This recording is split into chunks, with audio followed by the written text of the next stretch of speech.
नमस्कार।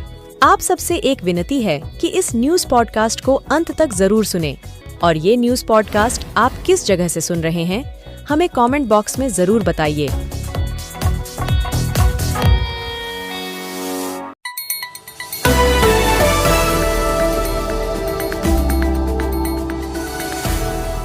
रुख करेंगे सुर्खियों का। महागठबंधन से अलग होते ही नीतीश कुमार ने लालू यादव के जंगल राज की याद दिलाई। उन्होंने कहा 2005 से पहले लोगों को घरों से निकलने में भी डर लगता था। तेजस्वी यादव के क्रेडिट लेने पर बोले, काम हमने किया, लोग क्लेम कर रहे हैं।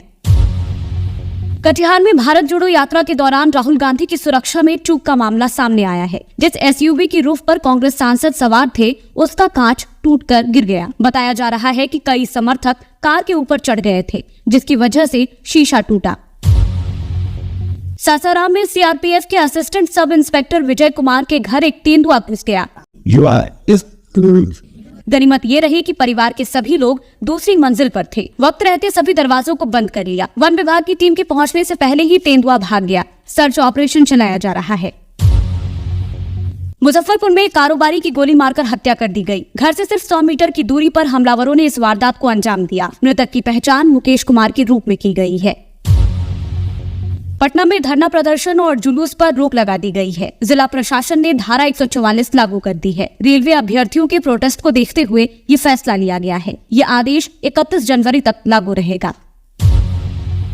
किशनगंज में राहुल गांधी से एक 6 साल के ब्लॉगर अर्श नवाज ने पूछा कि आप शादी कब करेंगे। बच्चे के सवाल पर उन्होंने कहा, आपका शादी कब होगा?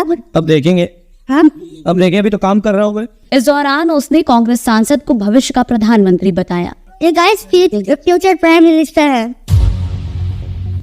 ललन सिंह ने राहुल गांधी के उस बयान पर आपत्ति जताई है जिसमें उन्होंने कहा है कि जातीय गणना नीतीश कुमार ने मेरे कहने पर करवाई है। पूर्व जेडीयू अध्यक्ष ने कहा, इससे बड़ा झूठ कुछ भी नहीं हो सकता।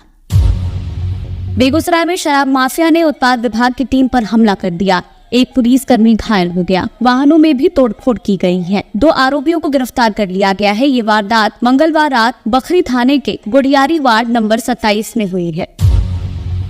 बेगूसराय में एक प्रॉपर्टी डीलर पर दिन दहाड़े ताबड़तोड़ फायरिंग कर दी गई। उन्हें कुल 3 गोलियां लगी है। हालत गंभीर बनी हुई है। बाइक सवार बदमाशों ने अमित कुमार को उस वक्त निशाना बनाया जब वो अपने घर के बाहर खड़े थे।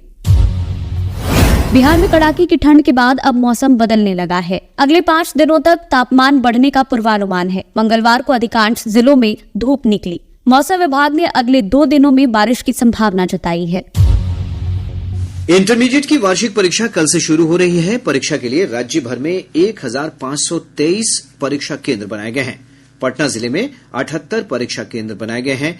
इस वर्ष परीक्षा में 13,04,000 से अधिक परीक्षार्थी शामिल होंगे। इसमें 6,26,000 छात्राएं हैं। बिहार विद्यालय परीक्षा समिति के अध्यक्ष आनंद किशोर ने बताया कि परीक्षा को लेकर सुरक्षा के कड़े इंतजाम किए गए हैं। श्री किशोर ने बताया कि परीक्षार्थियों को परीक्षा शुरू होने से 30 मिनट पहले तक परीक्षा केंद्र में प्रवेश दिया जाएगा। उन्होंने कहा कि ठंड के मद्देनजर परीक्षार्थियों को जूता मोजा पहनकर परीक्षा भवन में प्रवेश की अनुमति दी गई है। इधर रेलवे ने परीक्षार्थियों की सुविधा के लिए विशेष ट्रेन के परिचालन का निर्णय किया है। पूर्व मध्य railway Mokama Patna MEMU passenger train का कल से 23 फरवरी तक परिचालन करेगा। इस रेलगाड़ी का चंपापुर, सालिमपुर, करौटा, मंझौली ग्राम, बुद्धदेव चक और यादव नगर में 1 मिनट का ठहराव दिया गया है। मौसम विभाग ने पश्चिमी विक्षोभ के सक्रिय होने से अगले 2 दिनों के दौरान पश्चिम चंपारण, पूर्वी चंपारण, गोपालगंज, मधुबनी, किशनगंज और अररिया सहित कई जिलों में हल्की बारिश की संभावना जताई है। वहीं भागलपुर, बांका, जमुई, मुंगेर और खगड़िया में भी बारिश हो सकती है। मौसम विज्ञान केंद्र पटना के वैज्ञानिक शैलेंद्र कुमार पटेल ने बताया कि 2 दिनों के बाद तापमान में 2 से 4 डिग्री सेल्सियस की गिरावट दर्ज की जा सकती है, जिससे एक बार फिर ठंड में बढ़ोतरी होने की संभावना है। इधर पिछले 24 घंटों के दौरान पूर्वी चंपारण जिला मुख्यालय मोतिहारी राज्य का सबसे ठंडा स्थान रहा, जहां का न्यूनतम तापमान 5.2 डिग्री सेल्सियस रिकॉर्ड किया गया। मुख्यमंत्री नीतीश कुमार ने पटना के शास्त्रीनगर स्थित सरदार पटेल भवन में राज्य आपातकालीन संचालन केंद्र का उद्घाटन किया। आधुनिक उपकरणों से लैस इस केंद्र के माध्यम से आपदा की स्थिति में सूचना का आदान प्रदान त्वरित गति से हो सकेगा। कांग्रेस नेता राहुल गांधी ने देश में जाति आधारित गणना कराने का समर्थन किया है। श्री गांधी ने कटिहार में भारत जोड़ो न्याय यात्रा को संबोधित करते हुए कहा कि कांग्रेस ने ही राज्य में जाति आधारित गणना करवाई थी। इधर मुख्यमंत्री नीतीश कुमार ने राहुल गांधी के जाति आधारित गणना कराने को लेकर श्रेय लेने पर कड़ी आपत्ति जताई है। उन्होंने कहा कि मुख्यमंत्री के तौर पर उन्होंने 9 पार्टियों को बुलाकर इस पर सहमति बनाई थी। शिवहर जिले के अलग अलग थाना क्षेत्र से पुलिस ने 2 अपराधियों को गिरफ्तार किया है। अपराधियों के पास से 2 पिस्तौल और 4 कारतूस भी बरामद की गई है। समस्तीपुर जिले के मथुरापुर स्थित संयुक्त कृषि भवन में आत्मा की ओर से 2 दिवसीय जिला किसान मेला सह उद्यान प्रदर्शनी का आयोजन किया गया। इस दौरान किसानों को समेकित खेती के लिए तकनीकों का प्रशिक्षण भी दिया गया। पश्चिम चंपारण जिले के बैरिया प्रखंड में गंडक नदी पर पिपरा पुल निर्माण की मांग को लेकर ग्रामीणों ने प्रदर्शन किया। वाराणसी की जिला कोर्ट ने ज्ञानव्यापी के व्यास तहखाने में हिंदू पक्ष को पूजा करने का अधिकार दे दिया है। कोर्ट ने जिला प्रशासन को बैरिकेडिंग में 7 दिन के अंदर व्यवस्था कराने का आदेश दिया है। ये तहखाना मस्जिद के नीचे मौजूद है। यहाँ नियमित रूप से पूजा अर्चना होगी। काशी विश्वनाथ ट्रस्ट बोर्ड की तरफ से पूजा अर्चना करवाई जाएगी। जमीन घोटाला मामले में झारखंड के मुख्यमंत्री से प्रवर्तन निदेशालय की टीम आज दोबारा पूछताछ कर रही है। 7 अधिकारियों की टीम दोपहर में 1:15 पर सीएम हाउस पहुंची। टीम में रांची के साथ साथ दिल्ली के अधिकारी भी शामिल है। इससे पहले 20 जनवरी को ईडी ने 7.5 घंटे सीएम हेमंत सोरेन से पूछताछ की थी। एशियन क्रिकेट काउंसिल के अध्यक्ष जय शाह का कार्यकाल 1 साल के लिए और बढ़ा दिया गया है। एसीसी की एनुअल जनरल मीटिंग में सर्वसम्मति से ये फैसला हुआ। कल इंडोनेशिया के बाली में एसीसी की एनुअल जनरल मीटिंग शुरू हुई, जो आज खत्म हुई है।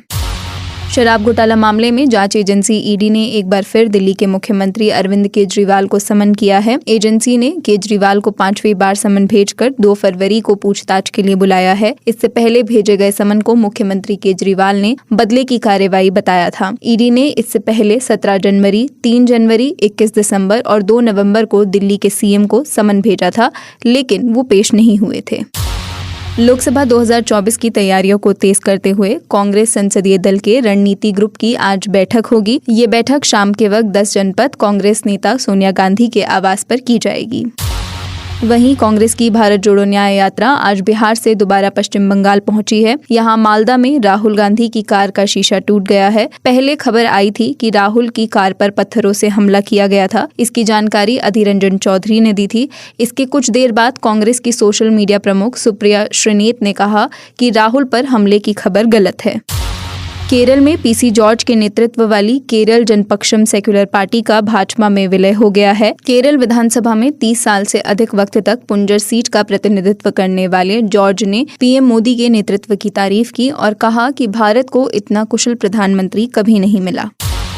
कांग्रेस पार्टी ने लद्दाख में चीनी सैनिकों के कथित तौर पर भारतीय चरवाहों को रोकने और उनसे बहस करने का दावा किया है। इस दावे के साथ कांग्रेस पार्टी ने अपने आधिकारिक ट्विटर एक्स हैंडल से एक वीडियो भी ट्वीट किया, जिसमें चीनी सैनिक चरवाहों से बहस करते और उन्हें रोकते हुए दिखाई दे रहे हैं। वहीं चरवाहे भी अपने जानवरों के साथ दिखाई दे रहे हैं। हालांकि इस वीडियो की पुष्टि अभी तक नहीं हो पाई है।